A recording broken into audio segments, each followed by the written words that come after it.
Good evening and welcome to Poland Daily. I'm Nicholas Richardson and this is the news. What caused the Ukrainian National Airlines plane crash in Teheran remains an open question. However, representatives of the governments of the United States, Canada and the United Kingdom have claimed today that they have evidence of what brought the airliner down.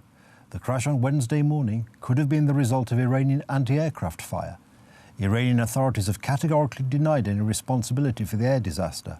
176, mostly Iranian Canadian citizens, died. American and Canadian officials claim information showing that the jetliner was shot down. It crashed shortly after takeoff. The New York Times has published a record that allegedly confirms this information.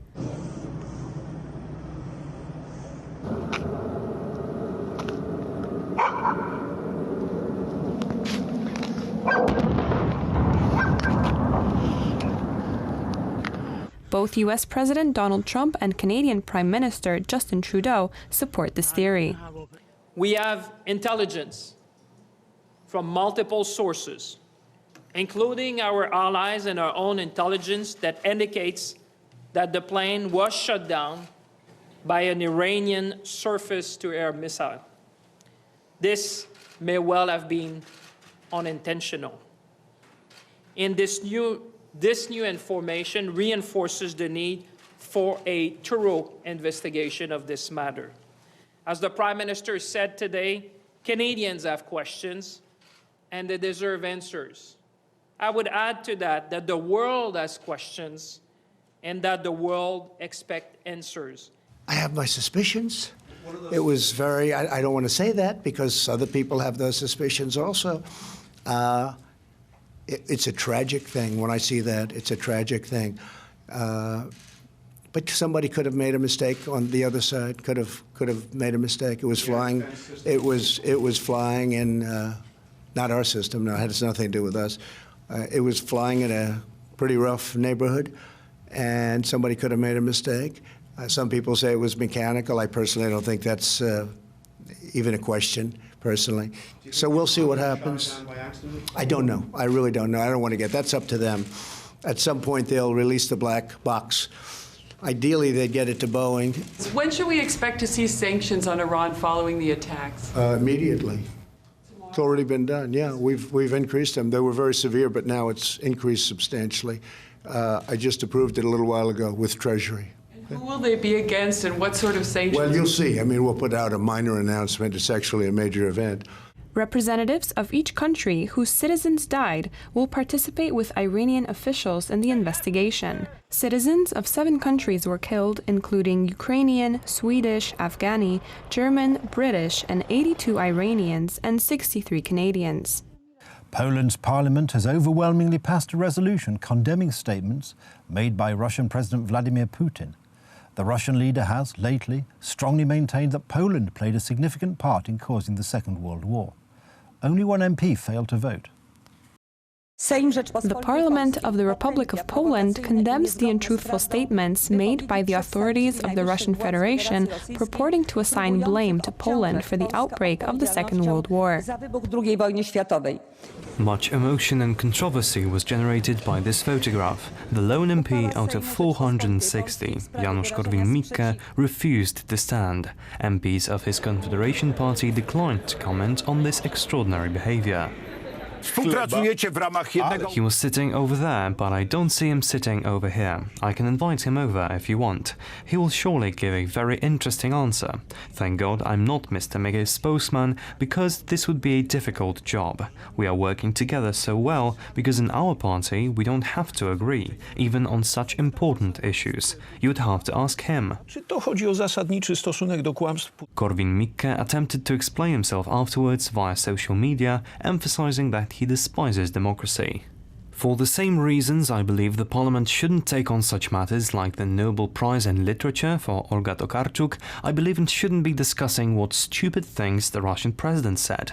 What is more, Parliament's resolution was filled with trivial fragments straight from the history books. If Parliament needs to legislatively declare historical truths, it means that the truths don't defend themselves on their own.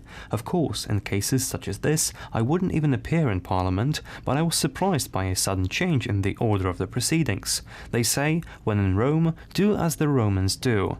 I prefer to live by the words of late Henrik Ibsen. The strong is the strongest when he's standing alone, even when he's sitting, not standing. Prime Minister Mateusz Morawiecki had a different view on the matter, underlining the importance of Parliament leading a strong historical policy.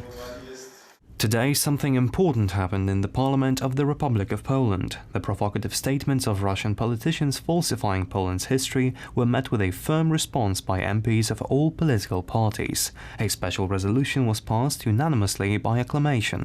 I would like to sincerely thank all members of Parliament and encourage them more often to speak with one voice on matters important for the country.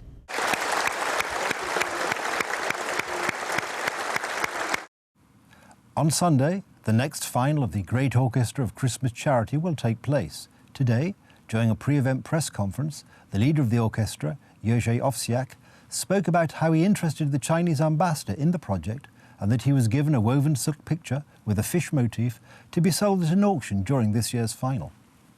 Thank you to all those from the world, from outside of Poland, who signal to us that they are interested. A special thanks to the Chinese ambassador, who was the only one to answer our questions, and we sent them to all embassies, as we do every year. Could you support us with some gadget? And the Chinese ambassador said, I would like to meet you, Mr. Owsiak. And for an hour, the ambassador of China, a world superpower, was listening about what our foundation is doing. He did not talk about China. I did talk about Poland. And in foreign news, an explosion at a mosque in Quetta, in southwestern Pakistan, killed at least 13 people, including a senior police officer, and wounded 20 others. Police said that an improvised explosive device had been planted at the mosque inside a seminary in the city on the border with Afghanistan and Iran. The bomb went off during evening prayers on Friday. This was the second bombing in Quetta this week. Dr. Wasim Beg, a spokesman for the main hospital, told Reuters that 13 dead and 20 injured had been brought in, adding that many of the wounded were in serious condition. A senior police officer, Haji Amanullah, was among the dead. His son was killed by an unknown assailant last month. A spokesman for the Pakistan military said that paramilitary troops were conducting a search of the vicinity. The mineral and gas-rich region of Balochistan is at the center of the $60 billion China-Pakistan Economic Corridor, which is part of China's Belt and Road Infrastructure project. Violence in Balochistan has fueled concerns about the security of projects, such as Plan Energy Link from western China to Pakistan's southern port of Gwadar. That's the news. Thank you for watching. Stay with us for the weather, Poland Daily Business, and more programs. But from me, it's have a good night and a better tomorrow.